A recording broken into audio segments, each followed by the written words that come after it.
Mesdames et messieurs, bonjour. Simone Gbagbo face à ses juges ce lundi à Abidjan, accusé et inculpé d'atteinte à la sûreté de l'État. La première dame, jadis très puissante sous le règne de son mari, l'ex-président Laurent Gbagbo, est aussi réclamée par la Cour pénale internationale pour crimes contre l'humanité. Mais le gouvernement ivoirien a pour le moment refusé son transfert à La Haye. Pour l'heure, la Cour d'assises d'Abidjan cherche à déterminer le rôle de Simone Gbagbo dans les violences qui ont embrasé le pays de décembre 2010 à mai 2011. Des violences causées par le refus de Laurent Gbagbo, alors président, de reconnaître la victoire de l'actuel chef de l'État. Alassane Ouattara, c'était dans ce contexte que plus de 3000 personnes avaient péri en 5 mois d'exactions commises par les deux camps. Depuis le début de ce procès, la société civile en Côte d'Ivoire et l'opposition pro-Gbagbo critiquent une justice des vainqueurs car ils estiment qu'aucun dignitaire pro-Ouattara n'a pour l'instant été inquiété. Peut-on dire alors que Simone Gbagbo et ses co-accusés, anciens barons du FPI, subissent actuellement une justice des vainqueurs? Ce procès est-il vraiment opportun pour le retour de la paix en Côte d'Ivoire? Peut-on également passer sous silence au nom de la réconciliation les crimes atroces qui ont été commis de part et d'autre en cette période? Autant d'interrogations que nous aborderons dans ce nouveau numéro de Sika Infomag, votre rendez-vous de l'analyse de l'actualité sur Sika. Mais avant de lancer le débat, Madame, Monsieur, je vous invite à suivre ici le flash d'information. Au Nigeria, une fillette a tué 7 personnes en se faisant exploser ce dimanche dans le nord du pays. Un énième attentat de Boko Haram dont le président nigérien a reconnu avoir sous-estimé la capacité de nuisance. Le ministre français des Affaires étrangères a appelé Abuja à s'engager pleinement contre Boko Haram. C'était ce dimanche à Niamey. En Côte d'Ivoire, l'ex-première dame Simone Gbagbo est entendue ce lundi à Abidjan au procès de la crise post-électorale. La dame de fer est inculpée, comme ses 82 co-accusés, d'atteinte à la sûreté de l'État. Elle est également accusée de crimes contre l'humanité par la Cour pénale internationale, mais Abidjan refuse son transfèrement. Enfin, les Comores ont voté ce dimanche pour le deuxième tour des législatives dans un face-à-face tendu entre le camp de l'ex-président Ahmed Abdallah Sambi, partisan d'un rapprochement avec le monde musulman, et la majorité présidentielle, actuellement réputée plus francophile.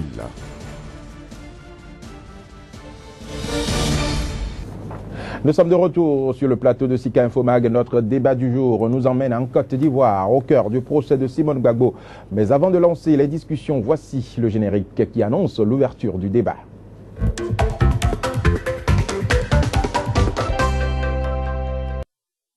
Sujet qui nous intéresse dans ce numéro de Sika Infomag. J'ai sur ce plateau donc Lama Balo, il est journaliste et directeur de la radio Soleil FM au Bénin. Donc Lama Balo, bonjour.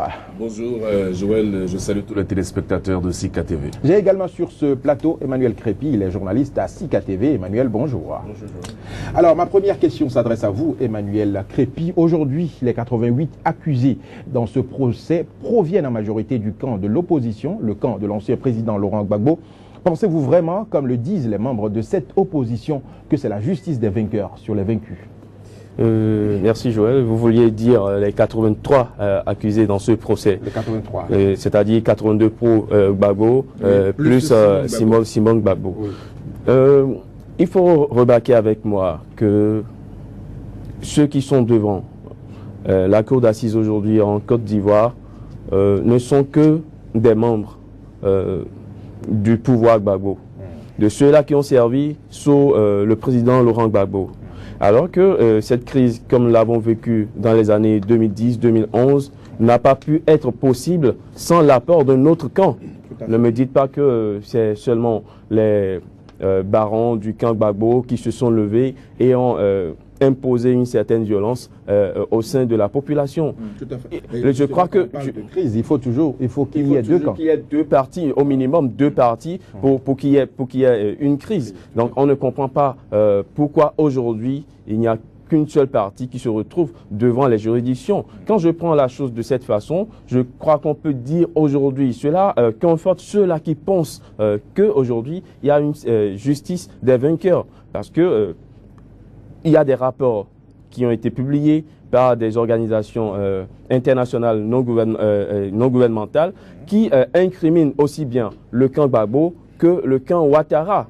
Aujourd'hui, il faudrait... Je vous informe que même le gouvernement ivoirien, le camp Ouattara, a fait des enquêtes et les rapports sont sortis et ont prouvé qu'il y a des proches du président Ouattara qui sont également impliqués. Il y a plusieurs rapports qui incriminent aussi bien du côté du camp pro-Gbagbo que du camp pro-Ouattara. Donc aujourd'hui, il va falloir, si on veut avoir un procès équilibré, je ne parlerai pas d'équitabilité, je parlerai d'un procès équilibré, il va falloir qu'on sorte aussi bien ceux-là qui ont participé à cette crise du côté des pro-Gbagbo que des pro-Ouattara. Là, je crois qu'on fera taire un peu ceux-là qui pensent aujourd'hui qu'il s'agit d'une justice des vainqueurs. Les vainqueurs sur les vaincus. Alors, donc là, Mabalo, nous avions eu à rencontrer le ministre ivoirien de la Justice, le ministre Niénéma Koulibaly, qui nous faisait comprendre qu'il ne s'agit pas d'une justice des vainqueurs sur des vaincus, tout simplement parce qu'au moment des faits, lui et son actuel patron, les proches de Ouattara, étaient tous séquestrés à l'Hôtel Ivoire.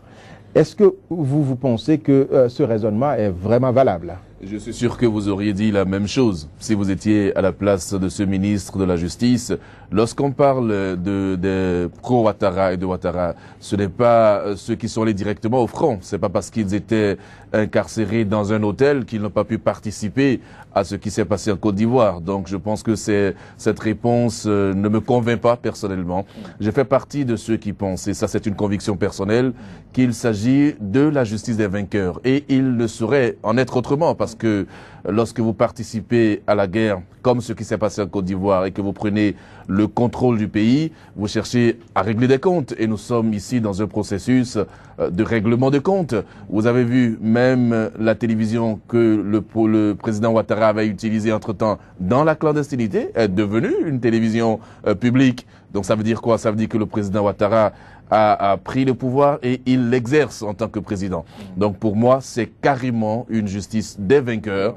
Et Simone Gbagbo et les 82 co-accusés vont répondre sûrement des actes qu'on leur reproche. Oui, quelle issue voyez-vous pour ce procès? Non, écoutez, d'abord, je ne peux pas analyser ce procès en sortant du cadre actuel, parce que nous sommes dans une période électorale. Vous le savez très bien, 2015, c'est une année des élections en Côte d'Ivoire. Je trouve curieux que ce soit maintenant qu'on programme le procès et que Simone Gbagbo puisse pour la première fois comparaître.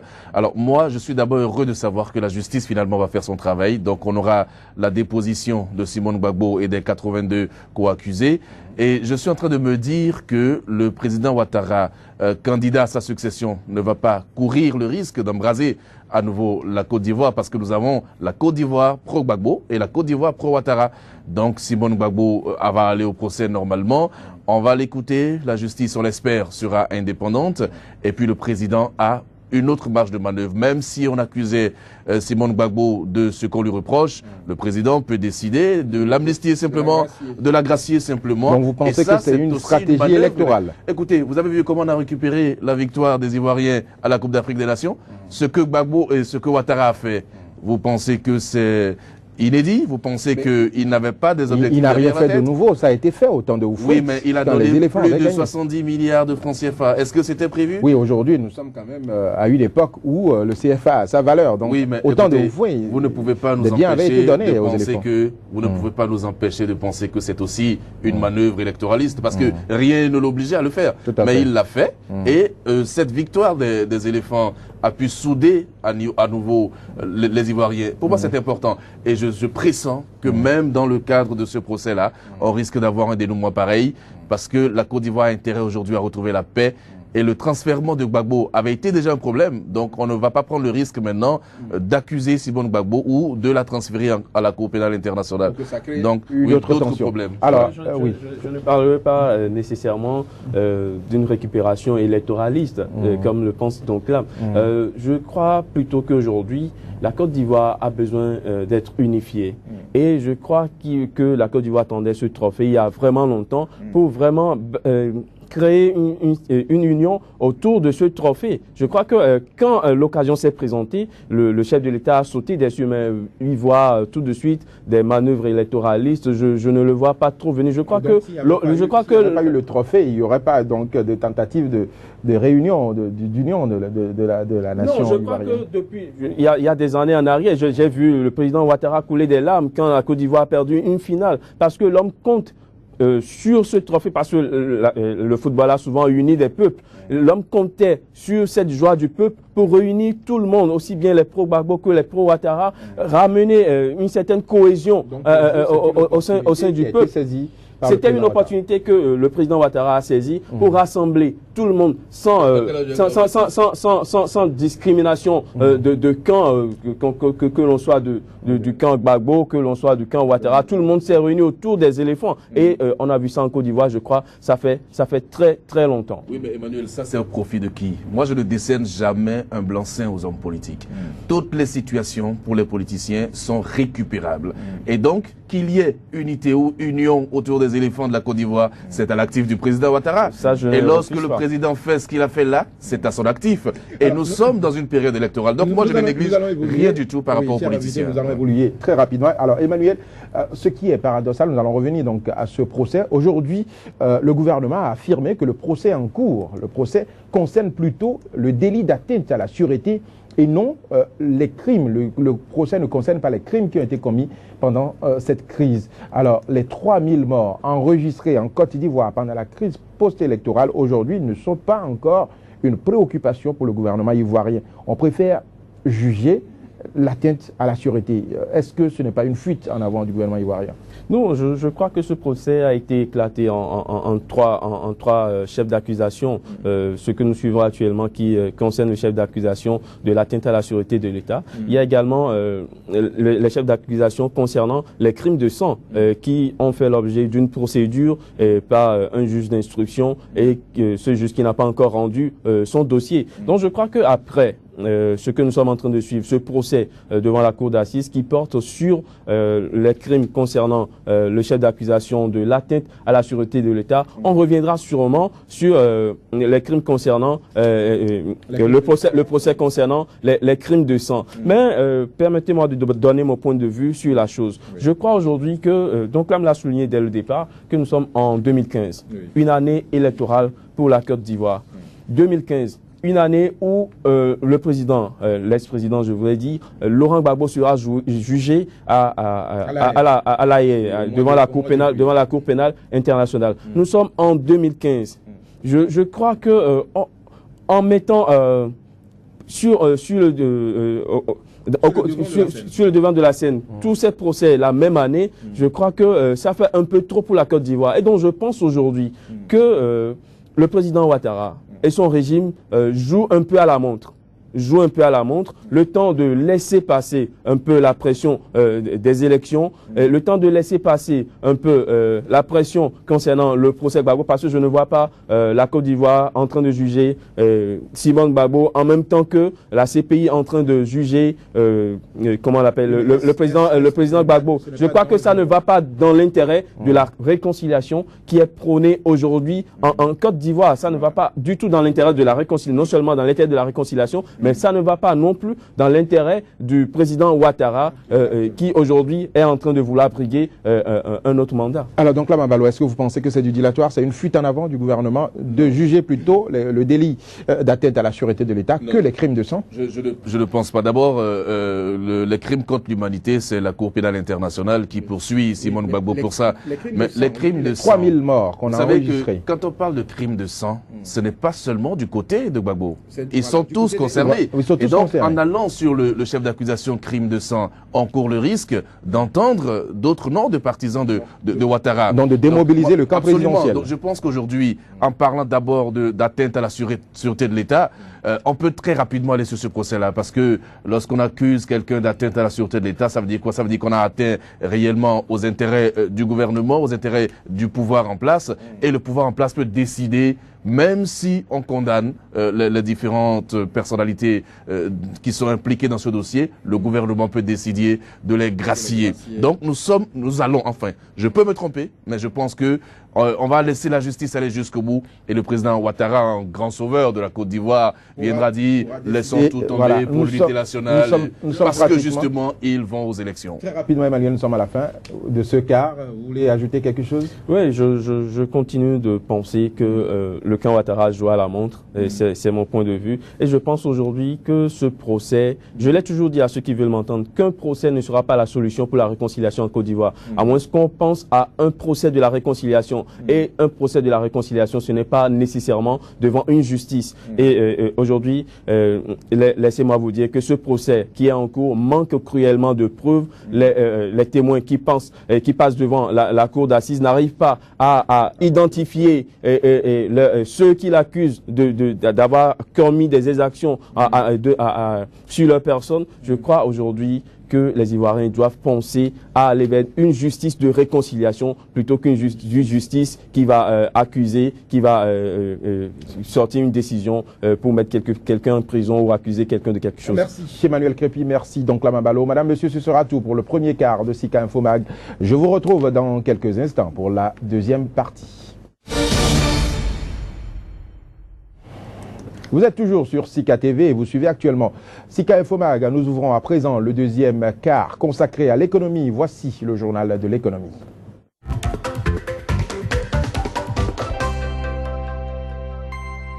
Ravi de vous retrouver pour ce rendez-vous de l'information économique sur Sika TV. Tout de suite, voici le sommaire. Total Sénégal fait son entrée à la BRVM. Cette dernière compte désormais 39 sociétés cotées.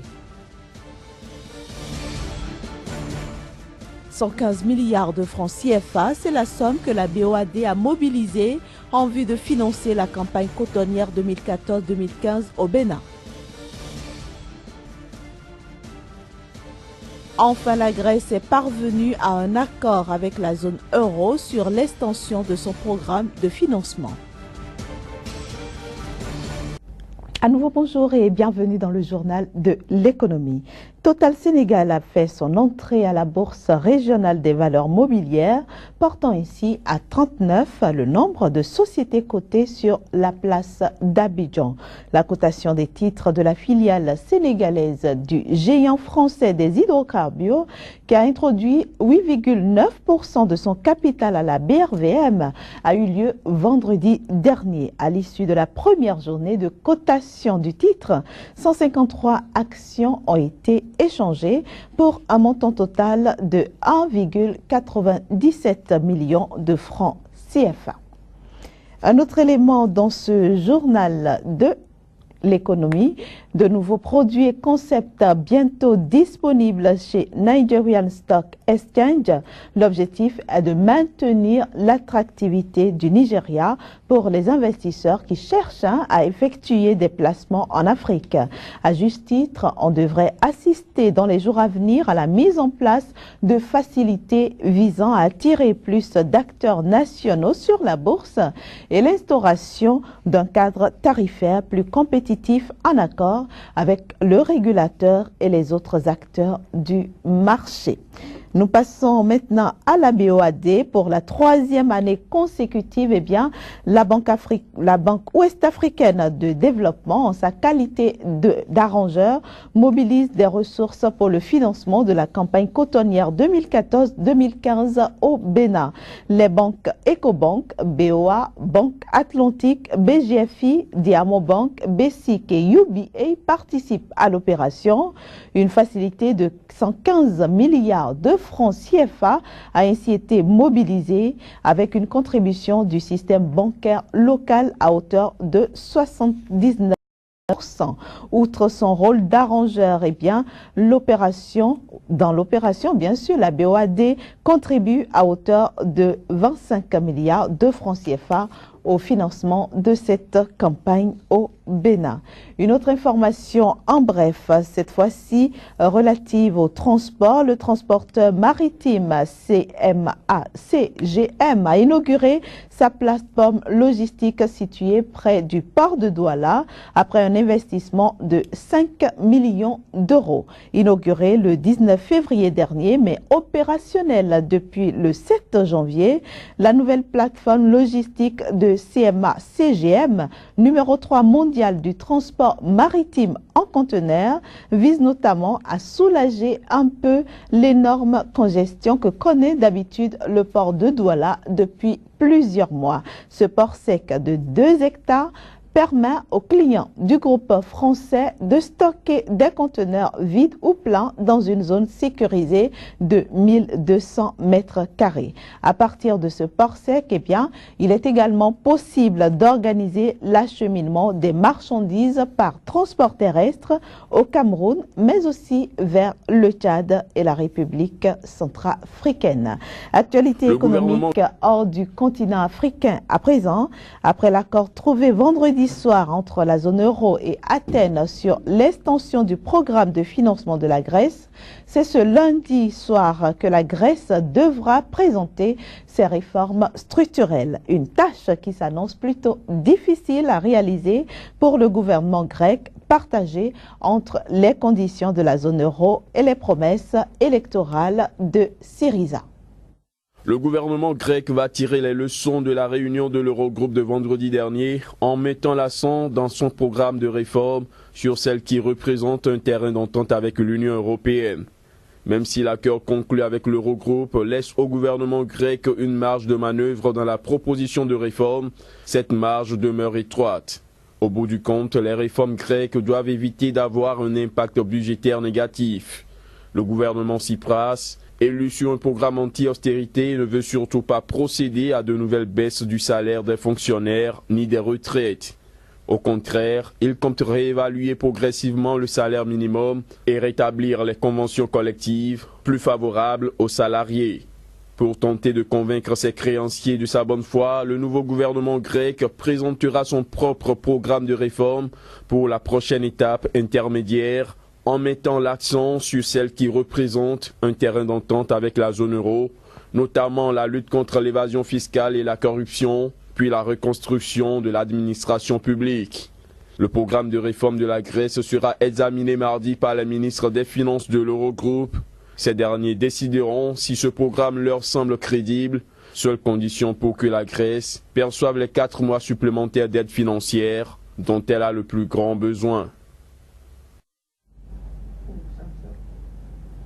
Que pense le Premier ministre français de cet accord qui a été trouvé entre Athènes et la zone euro sur l'extension du programme de financement de la Grèce?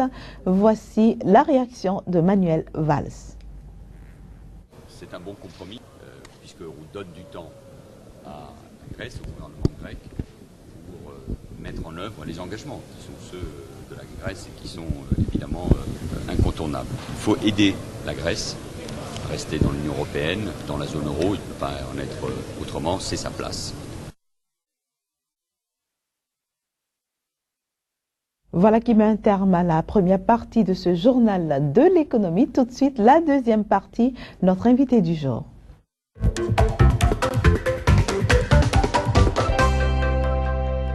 Notre invité du jour qu'on ne présente plus sur ce plateau, Madame Soléat Dourokmendou, bonjour. Vous êtes analyste financier au cabinet FMIS basé à Cotonou au Bénin. Avec vous aujourd'hui, nous allons parler de l'analyse du marché. Qu'est-ce que c'est? Tout à fait.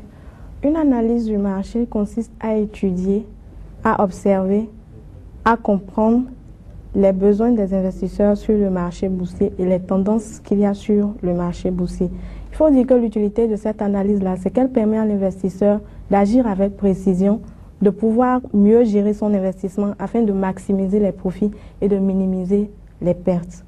Nous avons 2 sortes d'analyse, l'analyse technique et l'analyse fondamentale. En quoi consiste l'analyse technique? L'analyse technique est un outil d'aide qui est fondé sur l'évolution, sur l'analyse de l'évolution des cours sur le marché boursier. L'analyse fondamentale, quant à elle, elle est basée sur les éléments comptables, les éléments industriels et les éléments financiers. Par exemple, le chiffre d'affaires, le bénéfice net par action et le rendement. Si nous prenons par exemple l'analyse technique, quels sont les outils qui permettent cette analyse-là? Il existe plusieurs types d'outils, mais je vais m'attarder sur les indicateurs techniques ou les indicateurs de tendance. Les indicateurs techniques permettent d'analyser la valeur des titres et de pouvoir prédire l'évolution des cours sur le marché boursier. Il faut dire aussi que ce sont des calculs qui sont basés sur la valeur des prix et qui permettent de mettre en évidence des situations sur le marché. Nous avons par exemple les tendances haussières et les tendances baissières. Et comme un exemple d'indicateur, nous avons les oscillateurs ou stochastiques oscillateurs. Et cet oscillateur-là, c'est une courbe qui varie entre deux bonnes, une bonne positive et une bonne négative. Et lorsqu'on sent que cette courbe-là tend vers la bonne négative, c'est qu'il y a des signaux de vente. Mais lorsque cette courbe-là tend vers la bonne positive, c'est qu'il y a des signaux d'achat. Donc, c'est un exemple d'analyse qu'un investisseur peut faire sur le marché. Et aussi la particularité sur le marché, le conseil que j'ai à donner, c'est de souvent suivre les tendances. Il ne faut pas vouloir se mettre à part. Lorsque vous remarquez que la tendance est baissière et qu'on est en train de vendre les actions, c'est que forcément la valeur de l'action en question a commencé par chuter. Et il n'est pas conseillé d'avoir dans son portefeuille d'actions une action dont la valeur est en train de chuter. Donc, le conseil que je donne, lorsque vous remarquez une tendance sur le marché, l'idéal serait de suivre cette tendance-là. Et Madame Soléat, est-il nécessaire d'apprendre à analyser le marché quand on sait que les traders sont là pour nous aider? Il est nécessaire. C'est vrai que les traders sont là pour nous aider, mais lorsque quelqu'un veut gérer votre investissement, l'idéal pour vous-même, c'est de pouvoir savoir la façon dont il gère, c'est de pouvoir dire de temps en temps, ah, j'ai pas aimé telle manière, j'ai pas aimé ci ou ça. Mais si vous n'avez aucune idée, que vous êtes bleu dans la manière de gérer votre compte, vous aurez du mal à savoir si on vous gruge ou si le gestionnaire le fait correctement. Donc, il est vraiment important pour vous d'avoir une petite formation. Vous pouvez vous rapprocher des conseillers financiers qui pourront vous donner une petite formation déjà à l'ouverture de votre compte. Merci Madame Soléat pour toutes ces explications. Vous restez avec nous puisque dans un instant, nous allons analyser quelques places boursières.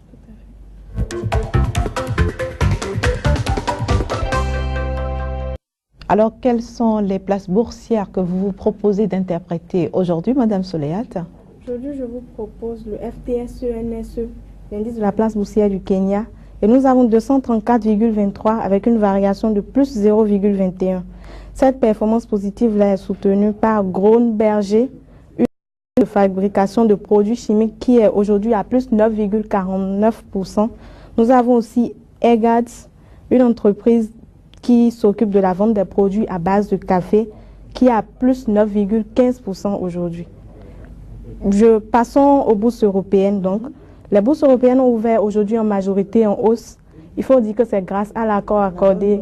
Voilà la bonne nouvelle. De la Grèce. Tout à fait. Donc la Grèce a accepté cet accord-là, mais les ministres de la zone euro ont quand même exigé que la Grèce respecte les promesses et que la Grèce ne fasse aucune réforme s'agissant des conditions pour lesquelles on lui a accordé cette aide-là. Et donc l'aide a été renouvelée de 4 mois. Nous avons remarqué l'effet sur le DAX 30 qui est à 11 094 aujourd'hui avec une variation de plus 0,39%. Merci beaucoup Madame Soléat. Quelques mots pour conclure cet entretien? Je dirais donc que l'analyse du marché est très importante. L'analyse du marché est très importante, d'autant plus que votre manière d'agir sur le marché, votre efficacité, votre rendement sur le marché dépend de l'analyse que vous allez faire des tendances qu'il y a sur le marché. Et si vous n'avez pas une formation dans ce domaine-là, il faudrait vous rapprocher des conseillers afin qu'ils puissent mieux vous aider à gérer votre investissement. Une formation de ce genre, ça peut prendre combien de temps? Généralement, je dirais 3 semaines pour les bases déjà. Mais l'amélioration, c'est continu. C'est au fil du temps que vous allez pouvoir développer certaines astuces et pour pouvoir être meilleur. Merci beaucoup, Madame Soléat. Douro Pendou, analyste financier au cabinet FMIS basé à Cotonou, au Bénin. Merci d'avoir accepté notre invitation. Merci aussi surtout de nous avoir éclairé sur toutes ces questions abordées au cours de ce journal de l'économie. Mesdames et messieurs, ce sera tout pour ce numéro. Merci de nous avoir reçus chez vous. On se retrouve demain pour d'autres informations sur l'économie en Afrique et dans le reste du monde. Au revoir. Vous êtes toujours sur Sika TV et vous suivez actuellement la 3e partie de Sika Infomag consacrée Au décryptage de l'actualité dans le monde et sur le continent africain, aujourd'hui, nous débattons du procès de Simone Gbagbo qui est appelé ce lundi à la barre. La suite du débat, ce sera juste après ce flash d'informations que je vous propose de suivre. Au Nigeria, une fillette a tué 7 personnes en se faisant exploser ce dimanche dans le nord du pays.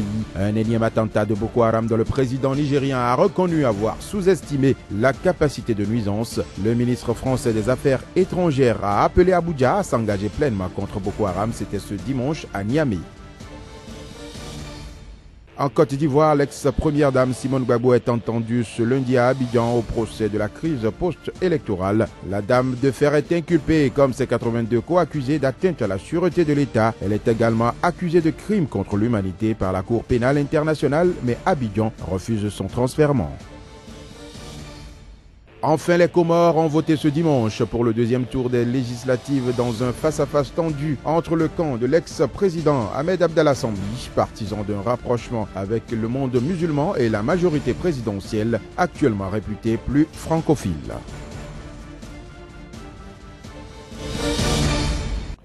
Le procès de Simone Gbagbo est-il un procès des vainqueurs sur les vaincus? C'est l'interrogation au cœur de notre décryptage du jour sur le plateau.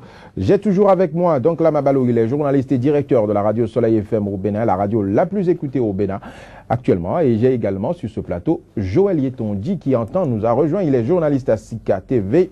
Joël, bonjour. Madame, monsieur, ce sera donc tout à l'heure pour la reprise du débat. Mais juste avant, je vous invite à suivre le générique.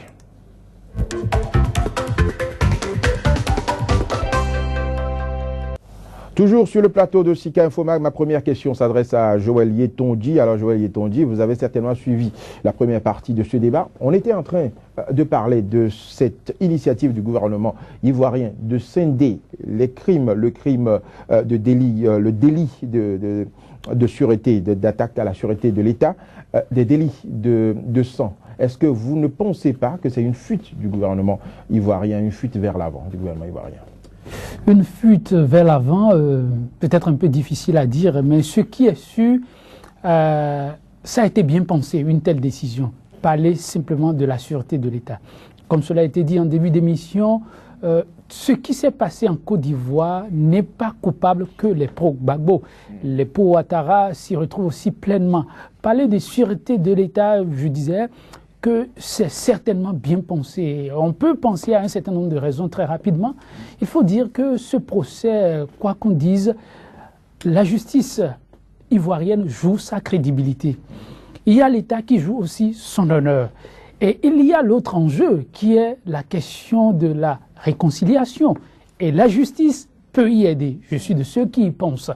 Alors, parler de la sûreté de l'État en ce moment, au lieu de parler des crimes directement, ça peut aider dans la façon de conduire le procès à calmer les ardeurs, si on joue bien le jeu, si on le joue à fond. Dans ces conditions, aujourd'hui, c'est seulement vous savez, ce procès, quoi qu'il en soit, ou quoi qu'en soient les charges retenues, et l'allure que cela prendra aura immanquablement des conséquences, dans tous les sens. Lesquelles par exemple? Si, ce qu'il faut voir et ne pas perdre de vue en même temps, c'est que le procès en question mal géré peut davantage embraser la Côte d'Ivoire.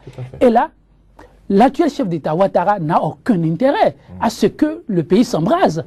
Cela a été rappelé aussi tout à l'heure, nous traversons une période critique, celle des élections. Qui a intérêt, quand on sait que tout se fait aujourd'hui pour que l'actuel chef d'État se présente, qui a intérêt que ça pète?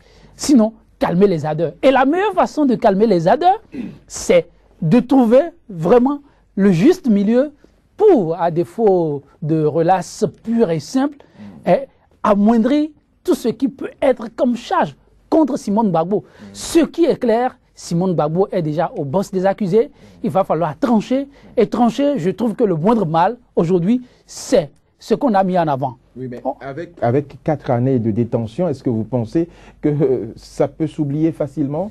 Il y a beaucoup d'autres Ivoiriens qui ont eu des situations compliquées dans cette crise. Est-ce que vous pensez qu'ils vont oublier? C'est ce que je dis. On n'a pas le choix. Il va falloir repartir sur de nouvelles bases. Et repartir sur de nouvelles bases, ma foi, ce n'est certainement pas à parler des crimes de sang, amener tout le monde au banc des accusés et à la fin que les gens continuent pas à s'entretuer. Ce n'est pas la meilleure formule. La meilleure formule, le moindre mal, qui finira aussi par faire mal, je pense, c'est ce qu'on a brandi aujourd'hui, parler de sûreté de l'État. Et si on ne tranche pas ce bout, disais-je, il y en aura qui seront aussi froissés. Mais on pourra plus facilement régler cela. Il y en aura qui ne seront pas contents parce qu'on n'a pas oublié ce qui a été fait hier.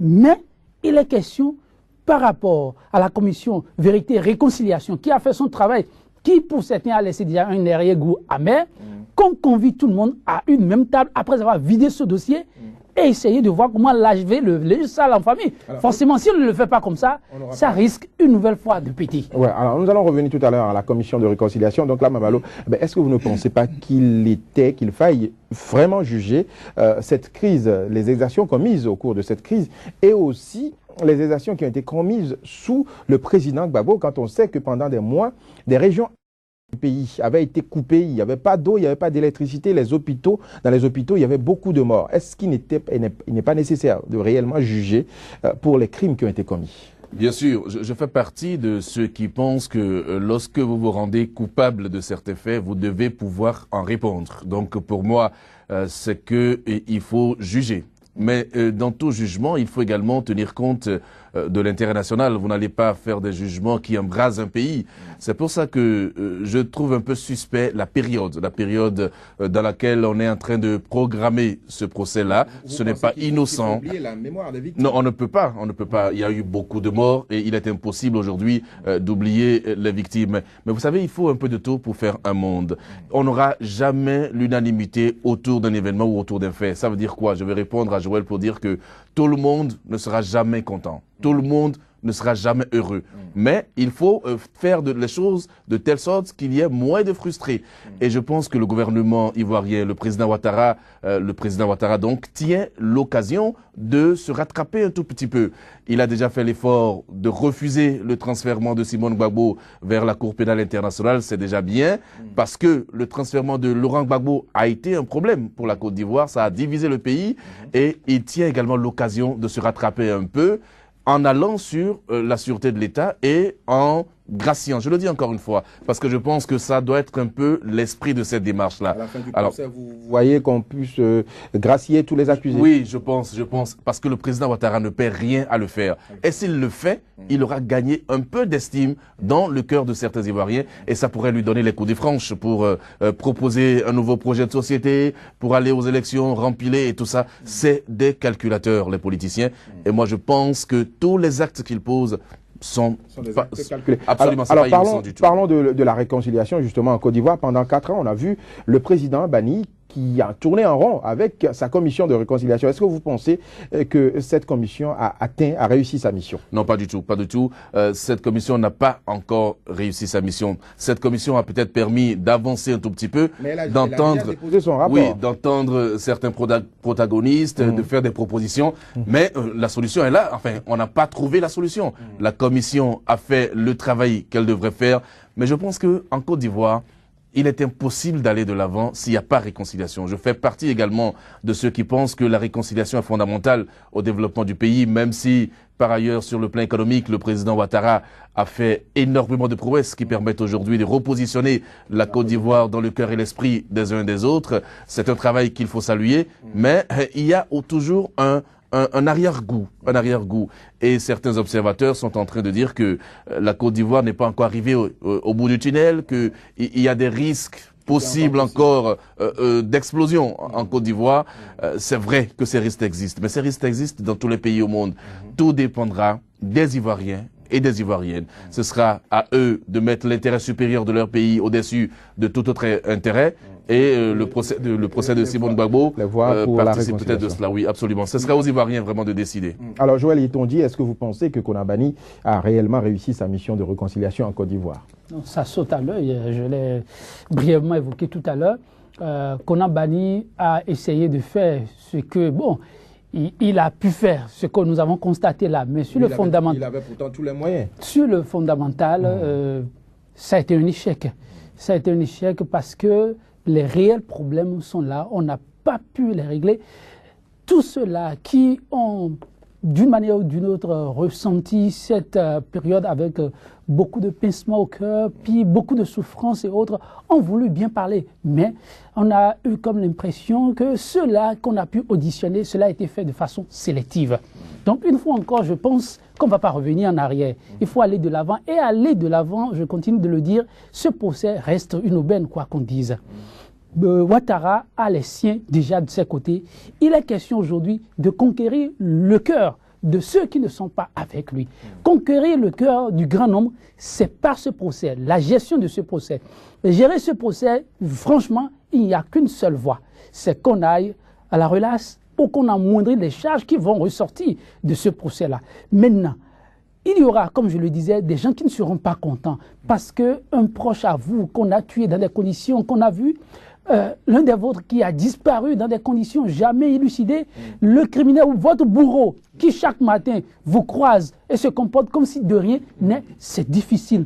Mais il va falloir penser la plaie et regarder de l'avant. La justice... Est-ce que tel que cela se fait aujourd'hui sur le terrain, est-ce que vous pensez que cela peut apporter la paix en Côte d'Ivoire? Ça va beaucoup... Est-ce que juger un camp aujourd'hui peut apporter la paix en Côte d'Ivoire? C'est ce que je dis. On a déjà, la machine est en marche. On ne pourra pas revenir en arrière. Alors, tout dépend de ce qui découlera alors de la décision de justice. Tout se jouera à ce niveau. Si la justice essaie de rendre une décision qu'on peut qualifier d'acceptable... Oui, mais la justice est basée sur le droit et nous savons que le droit est international. Est-ce que vous pensez... Tout à fait. Le droit est international. Vous voulez humaniser la justice? On ne peut pas humaniser la justice, mais c'est aussi de notoriété publique. On ne le dit pas que face à un certain nombre de situations, la justice, qui est aussi humaine, c'est prendre du recul et prendre le juste milieu. Parce que c'est de cela qu'il est question. Ce sont des hommes qui décident. Il est question, tout en appliquant les tests, voir quelle décision prendre pour que, à l'arrivée, on n'ait pas à regretter d'avoir pris de telles décisions. Mais je dis, il n'y aura jamais, tout le monde ne sera pas satisfait. Il y en aura qui seront toujours déçus. Mais il y a la volonté de chaque Ivoirien à aller de l'avant, qui compte beaucoup pour qu'on arrive finalement à cette réconciliation. Ce qui s'est passé ne peut pas s'effacer du jour au lendemain. J'ai déjà entendu l'avocate de Mme Simone Gbagbo dire que, que la justice en Côte d'Ivoire n'est pas indépendante, hein, que la justice est politisée, et tout le reste. Je pense personnellement que ce genre de discours, on devrait l'éviter à pareil moment. Laisser la justice faire son travail jusqu'au bout, et assurer l'indépendance des pouvoirs. Si après le verdict, le pouvoir exécutif pense que il est à même de gracier, comme je le dis, ou de prendre des décisions contraires à celles que la justice a prises, eh bien, on ira sur ce terrain-là. Mais commencez déjà par dire que... quand même dans son rôle. Oui, d'accord. Mais quel est le rôle de l'avocate? C'est vrai que l'avocate défend justement son mais client. en même temps que l'avocate se retrouve dans ce rôle-là, c'est que l'avocate en question de Simone Gbagbo est sur le territoire ivoirien et doit penser également à l'intégrité de ce territoire, penser également à la paix sociale. Et donc, ce n'est pas le moment, de mon point de vue, de tenir le discours sur l'indépendance ou non de la justice. L'affaire est déjà devant les tribunaux. Ça veut dire quoi? Ça veut dire que même si c'est l'État ivoirien qui est le principal accusateur, il y a la volonté de rendre justice. Donc, on va devant les tribunaux et puis il y a les voies de recours. Lorsqu'une décision de justice ne vous plaît pas, vous empruntez les voies de recours prévues par les différents textes. Et tout le reste. Quelle voie de recours vous voyez, puisque pendant 4 ans, Simone Gbagbo a été emprisonné sans qu'il y ait eu un début de procès. Oui, mais il y a le procès maintenant. C'est maintenant, justement, qu'on parle de procès. Et alors, pour les opposants, c'est juste un simulacre de procès. Mais si au bout du procès, la décision rendue n'agrée pas Simone Gbagbo et les siens, ils ont la possibilité d'interjeter appel. Pendant ce temps, ils seront toujours en détention et leurs biens bloqués. Mais ils ont déjà fait 4 ans de détention. Je pense que le plus dur a été fait. Le plus dur a été fait. Dans leur situation, vous vous battez pour qu'on puisse avoir le bout du tunnel, ou on puisse voir le bout du tunnel. Et je crois que c'est dans ce combat qu'on est. Et quand on est dans ce combat-là, il faut éviter de poser le problème de l'indépendance de la justice, de dire que la justice est hautement politisée et tout le reste. C'est vraiment pas le moment de tenir pareil discours. Nous sommes pratiquement à la fin du 3e quart. Quelles sont les voies de sortie que vous voyez par rapport à la crise ivoirienne aujourd'hui? Le procès, la recherche de la paix. Quelles sont les voies de sortie en guise de conclusion? Non, moi j'ai des souhaits pour la Côte d'Ivoire. J'ai des souhaits pour la Côte d'Ivoire. Je souhaite que la Côte d'Ivoire puisse retrouver ses marques. Déjà, ça a commencé avec un renouveau économique et touristique, même sur sur le plan du tourisme, la Côte d'Ivoire désormais est en train de faire un travail important. Donc nous, ici, d'un studio de télévision, on ne peut pas prévoir une porte de sortie, mais on peut avoir des prières, des souhaits pour la Côte d'Ivoire. Je souhaite que ce soit un pays de paix, comme ça l'a toujours été. Vous avez vu sur le terrain du football, la Côte d'Ivoire est désormais championne d'Afrique, c'est déjà une bonne chose. Je souhaite qu'elle soit championne dans tous les domaines, en n'oubliant pas non plus le Bénin. Je souhaite que mon pays puisse rattraper la Côte d'Ivoire qui sort de plus de 10 ans de guerre, mais qui reste debout, hein, l'une des premières puissances de l'espace CEDEAO de lui et moi. Je trouve que c'est important et il faut accompagner ce pays de toutes nos prières. Merci donc là, Joël Yetonji. Très rapidement, quelles sont les voies de sortie que vous voyez par rapport à la crise ivoirienne, ce procès en guise de conclusion, très rapidement? Je trouve que la justice ivoirienne porte sur sa tête le dénouement de la crise en Côte d'Ivoire. C'est une occasion plus que jamais rêvée pour pouvoir commencer la réconciliation des Ivoiriens avec eux-mêmes. Il y a eu beaucoup de douleurs, beaucoup de souffrances, c'est vrai, mais si la justice peut déjà rendre une décision où chacun va d'une manière ou d'une autre se retrouver, parce que il ne faut pas l'oublier, les pro-Gbagbo, on n'est pas blanc comme neige, le camp Ouattara, on n'est pas blanc comme neige, on doit savoir accepter ce qui va sortir de cette décision de justice et espérer vraiment que les hommes de droit vont rendre une justice qui permettra aux Ivoiriens, une fois encore, de se regarder en face, de se serrer la main et oublier qu'il y a eu cette journée ou cette année meurtrière, 2010-2011. Merci Joël Yetonji, merci donc Lamambalo, madame, monsieur, ce sera tout pour Sika Info Mag. Mais avant de partir, je vous invite à suivre ceci. Mesdames et messieurs, bonjour et bienvenue sur votre premier numéro de Sika Info Mag, un magazine d'information consacré au décryptage de l'actualité politique et socio-économique en Afrique en 3 quarts d'heure. Nous vous proposons les analyses des spécialistes sur les grands faits qui meublent l'actualité sur le continent africain. Il faut dire que ce qui est à souligner et à saluer, c'est d'abord l'initiative. Elle est, au-delà de tout, salutaire. De mon point de vue, c'est un procès qui risque de durer très longtemps. Une banque ne peut pas faire face à ce financement. Donc c'est plus facile à cet état. Sika Info Mag, c'est du lundi au vendredi sur Sika TV. Un autre visage de l'actualité en continu sur le continent africain. Voilà donc qui met fin à cette édition. Merci d'avoir été des nôtres. C'était Sika Info Mag, votre rendez-vous quotidien du décryptage de l'actualité sur Sika TV. Portez-vous bien, à demain pour un autre numéro.